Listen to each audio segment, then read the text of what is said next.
What's up, YouTube? On this episode of Coddiwomple Overland, we're going to continue our hunt for the fall colors, this time in Tennessee. We don't need a destination, let's go where the river's taking us. At the end of the last episode, we had left North Carolina and made our way into Tennessee. The plan for the next couple days was to explore one of the many wildlife management areas in and around Tennessee. The one that we had picked to explore was the Chuck Swan WMA. We arrived at the primitive camping area pretty early that morning and went ahead and set up base camp because we were going to explore this area for a couple of days. While we were waiting for some friends to meet up with us, I took the time to fix a little bit of coffee and do some work. Jeff, Amanda, and their two kids, Finn and Fletch, had decided to join us for the day.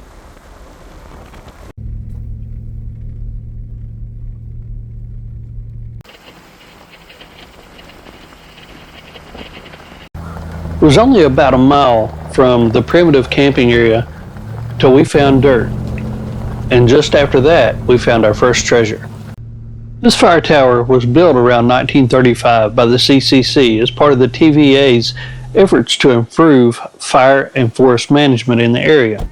It was originally known as the Central Peninsula Fire Tower. This is one of few towers that you can still climb to the top of. We tried to make our way to the top, and there was several new flights of stairs, but once I got almost up to the top, some of the steps looked like that they could use replaced too. So we decided not to go any farther.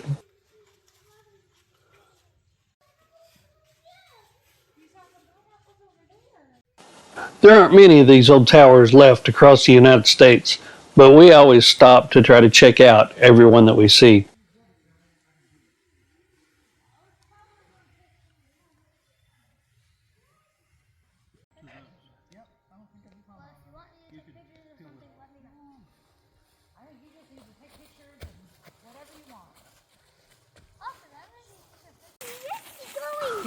This was also a perfect time for Finn and Fletch to get out and stretch their legs a little bit. With an acorn. He hit him one day. He was in the living room playing VR and accidentally punched him in the head. He went in his bedroom and stayed in it for an hour and didn't tell anybody because he felt so bad about hitting his brother. After a short time, we were back in the vehicles and exploring more of this WMA.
There are miles and miles of roads within the 24,000 acres. A lot of them go out to points like this one here, but they're all worth exploring. You never know what you're going to find at the end of them.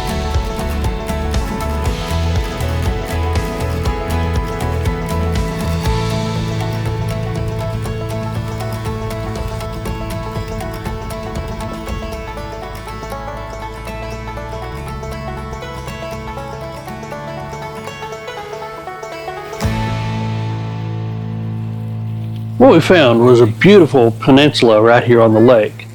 But what we didn't realize is what the road really went to until we got out exploring a little bit.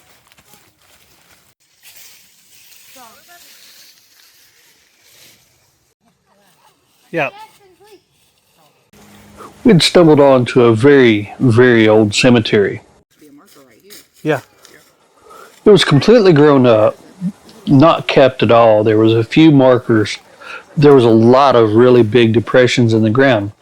I'm not sure if this cemetery was removed at one time or if the graves just sank.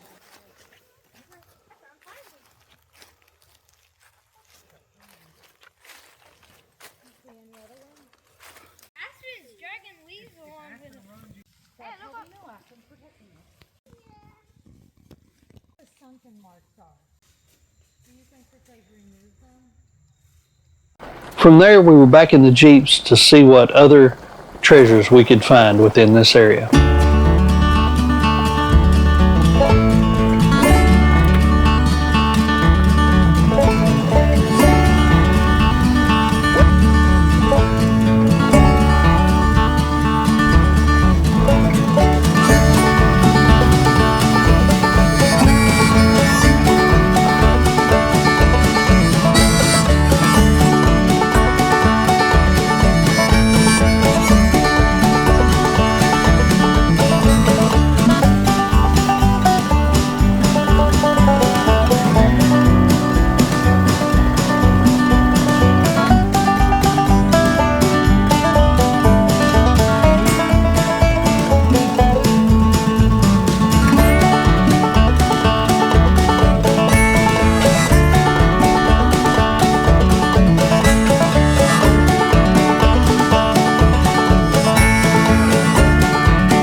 By this point, it was mid-afternoon. We'd been traveling for a couple hours.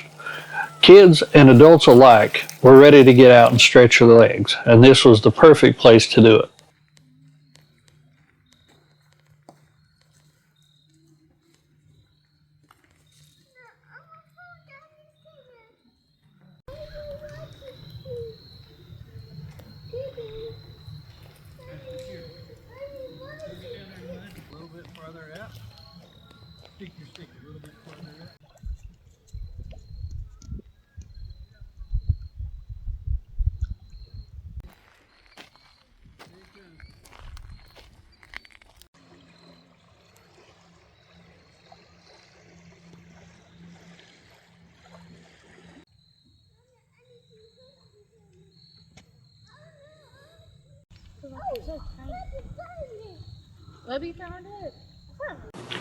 We spent quite a bit of time exploring along the lakeshore. It's a shame that they don't let you disperse camp here. You only can do it in designated places, but this would be a perfect place to have done it. After that, while the shadows were getting a little bit longer, there were still a few places that Amanda and Jeff wanted to show us, so we continued exploring.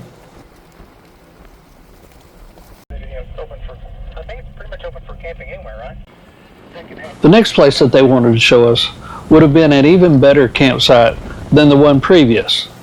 It's not a campsite, but it is a picnic area where you can come out and spend the day at the lake. There are several of these picnic style areas throughout the whole WMA.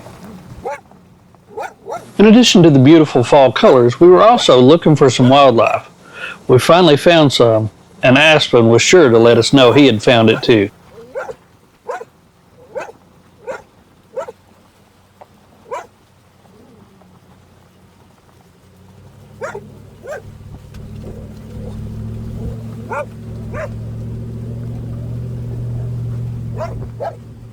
In 1937, they started a deer restoration project, and between then and 1985, this WMA provided deer to over 41 different counties in the state.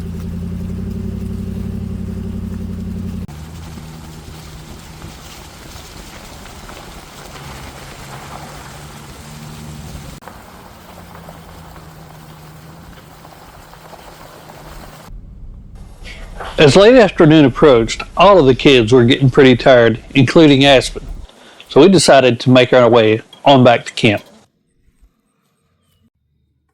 I love these pork chops.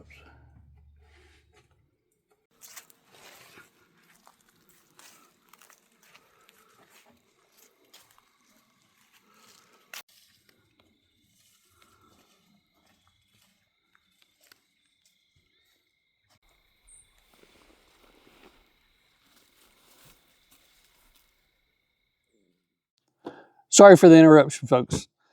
So normally I don't do anything like this on our videos, but recently iCECO reached out to us. As you know, we've been using the iCECO products since we've been overlanding. They reached out and wanted to participate with us in a giveaway to help spread some holiday cheer. Now, how are they going to do that? So if you're a subscriber of our channel, you go to this QR code right here that will take you to their website. From there, you can enjoy 12% off on any of their products using our discount code. But if you take that one step further, then comment iCECO down in the comments below here. That's going to put you in the running for a free giveaway. A iCECO fridge of your choice. Doesn't matter what size it is.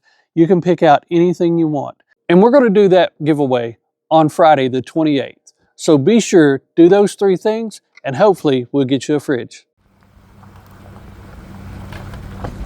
We got up and got on the move early this morning. We wanted to check out a couple of things that we didn't get to see the day before, and we knew that there was a chance of weather coming in later. The skies were already starting to get a little bit overcast, and the wind was starting to pick up.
I know I've said before that we really like to just slow down and take in our surroundings. You never know what you might miss.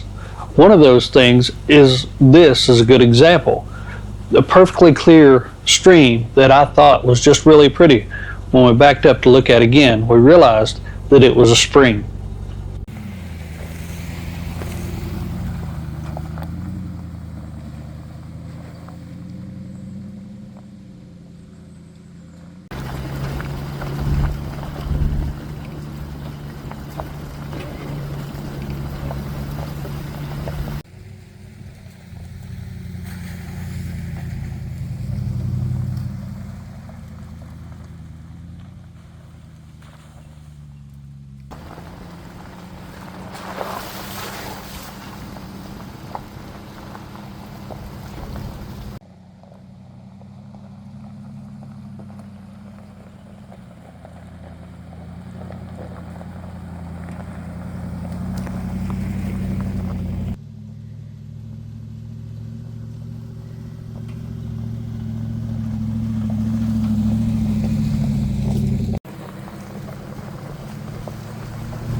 One of the things I noticed on the map was the Newton Hill quarry, and I definitely wanted to slow down here and see if there was anything of interest. I'm glad I did, because there were all kinds of limestone slabs that they had just left. It was almost like they had cut them, decided they didn't want to use them, and then took off. But as I looked over the cliff, I could see that there was a lot more things of interest down below.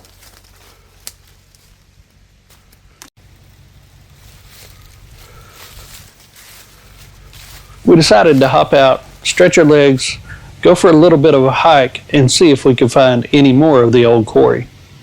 We looked around and didn't find a whole lot, except for a bunch of cut stone, and that's what I thought originally was limestone. What I found out later is it's actually Tennessee marble. This quarry was ran by two brothers in the early part of the 1900s, and in the 1930s it was taken over and acquired by the TVA when they started the construction of the Norris Dam, leading to its abandonment and the site ultimately filled with water.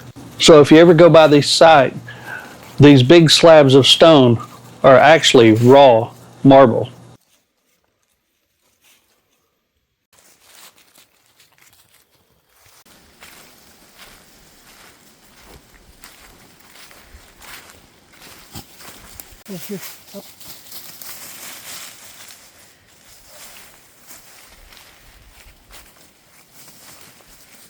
Wait.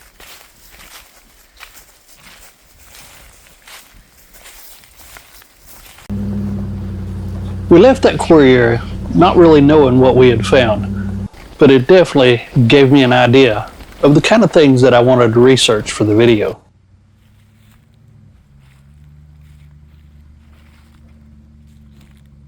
The Tennessee Valley Authority projects took a lot of land from a lot of different people, and it really displaced a whole lot of communities.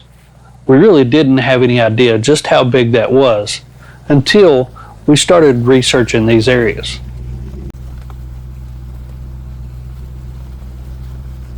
I know you guys have seen Aspen poke his head out the window.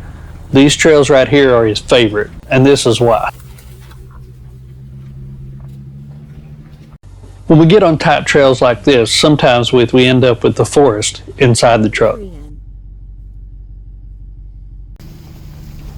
You know, I'm sure that 100 years ago, in the late 20s or so, that these areas right here, even the very roads that we're on right now, were bustling with people in Model A's or even Model T's.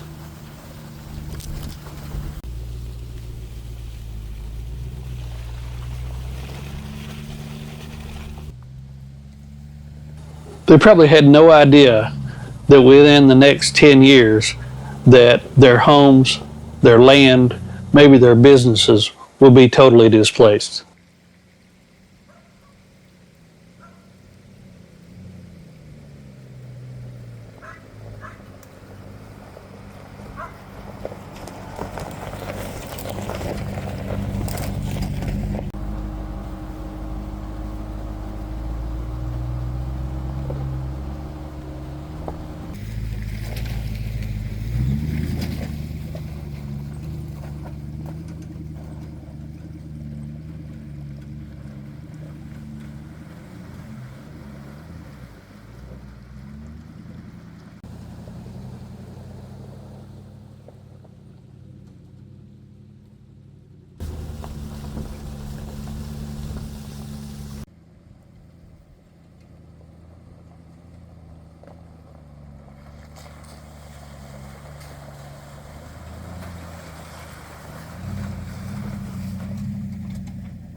We always say to try to take another vehicle with you, and sometimes you just can't do that. If you are going to go by yourself, you need to make sure that you have recovery stuff with you and know what your vehicle is capable of. Here, I decided to just climb over this tree, thinking it wouldn't be any problem at all.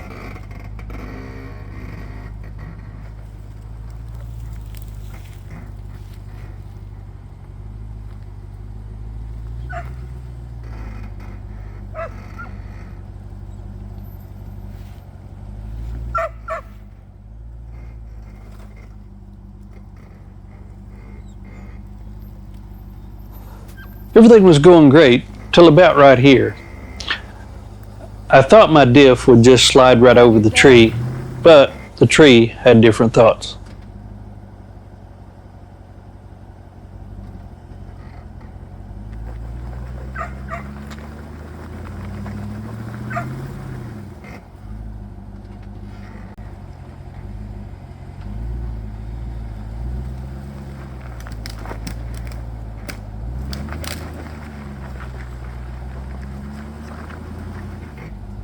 At this point, I probably could have bumped it, but I was afraid of maybe doing some damage to the diff cover.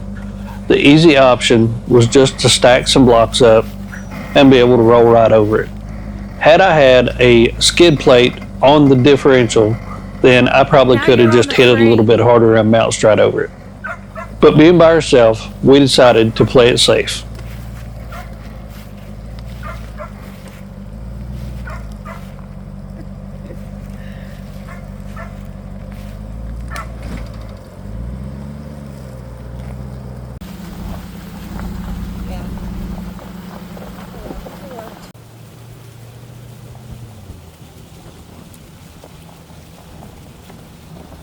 The next location of interest that we stumbled on really drove home the amount of community that was in this area.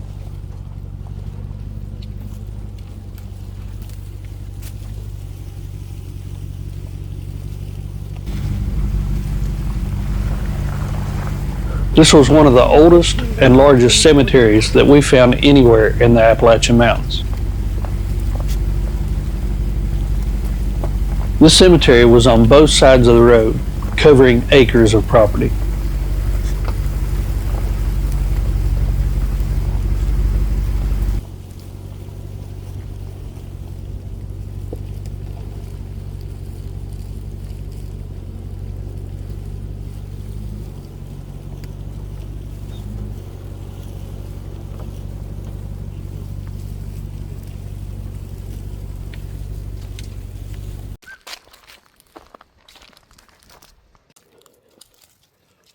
Just past this huge cemetery was a place where we could get back out to the lake again, and it was a perfect place for Aspen to be able to get out and get him a drink of water.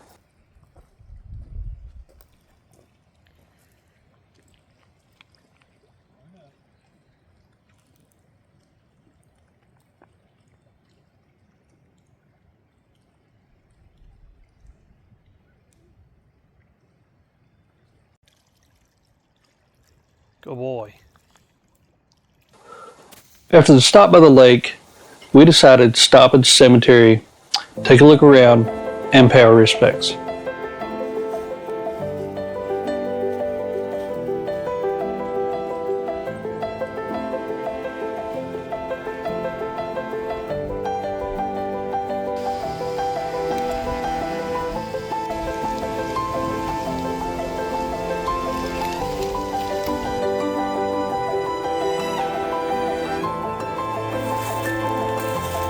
After getting back and doing some research on the Lost Creek Cemetery, over the course of time, there have been 3 different churches here, and there's over 390 grave sites that have been documented.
By this time of the day, we had explored the majority of the places that we wanted to. There's still some other places that we had left behind, but we can leave that for another day. The wind was starting to pick up, and off into the distance, the clouds were starting to roll in. Alright, so we're back at camp, and you can tell it's clouding up, wind has picked up, and it's getting colder. Earlier today, it was almost 60 degrees and sunny. Tonight, it's supposed to start snowing. Wind chills are supposed to get down below zero, so it's going to be really cold. We didn't bring any clothes with this trip to be able to stay warm, so we're pretty close to Kentucky.